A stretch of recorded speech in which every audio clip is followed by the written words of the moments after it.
So if you follow Errol Spence on Instagram at Errol Spence Jr., he recently posted up this photo right here of him holding a cart with all the belts there and a checklist of who's next. He fought Kell Brook for the IBF belt, Sean Porter for the WBC, Yordenis Ugas for the WBA, and has defeated all of them to win all three of the welterweight belts. And he's one belt away from being undisputed champion of the world, and that belt, WBO belt, belongs to Terence Crawford, making it clear that he wants Terence Crawford next. And he said that right after the fight with Yordenis Ugas.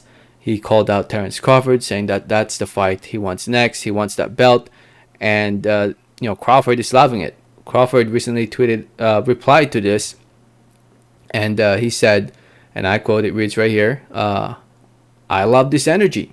Keep it up. I must smash you. Then I'm coming for your cheerleader, Twin Charlo." That's if he wins, and Twin Charlo is Jermell Charlo. So. Crawford is so confident that he's already calling out Jermell Charlo. That he's so confident he's going to win this fight against Errol Spence. And honestly, it's it's going to be a competitive fight, in my opinion.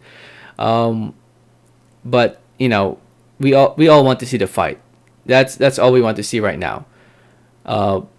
One fight at a time, but try to make this fight first and then start calling out Charlo, because this is the fight that needs to be made. Hopefully it happens before the end of the year. That's all we're hoping for.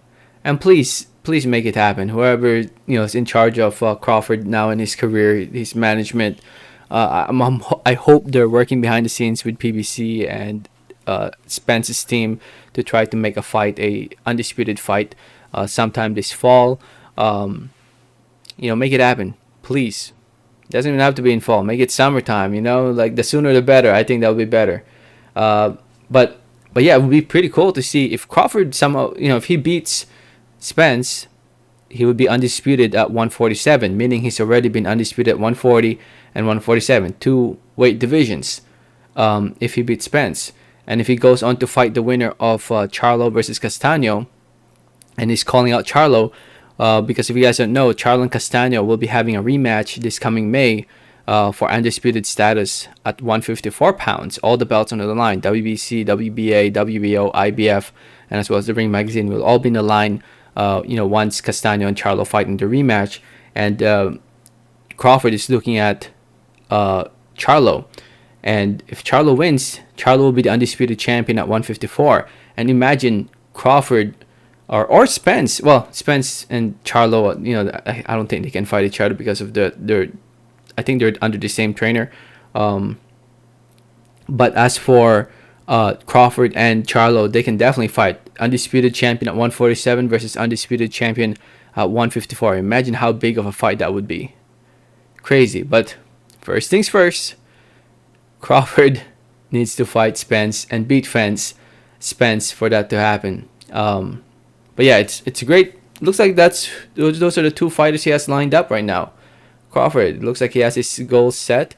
He wants to fight Spence and he wants to fight Charlo next if Charlo wins against Castaño. So yeah, it's looking like it's gonna be a pretty exciting couple years if all these fights does happen for Terence Crawford. And I truly hope it does. Right now he's still suing Top Rank for $2 million, claiming that Top Rank, for racism, that Top Rank has been unfair to Crawford because of his race. I don't know if that case will go through or what. I don't know. Honestly, I don't think it will go through. I mean, Top Rank has promoted multiple African Americans before, Black Americans before, and has promoted them successfully. And I don't think that case will go through, to be honest. But hopefully his team is more focused on trying to make these fights instead of the lawsuit. Specifically the Spence fight, please. So anyway, let me know what you guys think. Let me know your thoughts in the comments. Thanks for listening. Thanks for watching. And like always, have a great day. All right, thanks.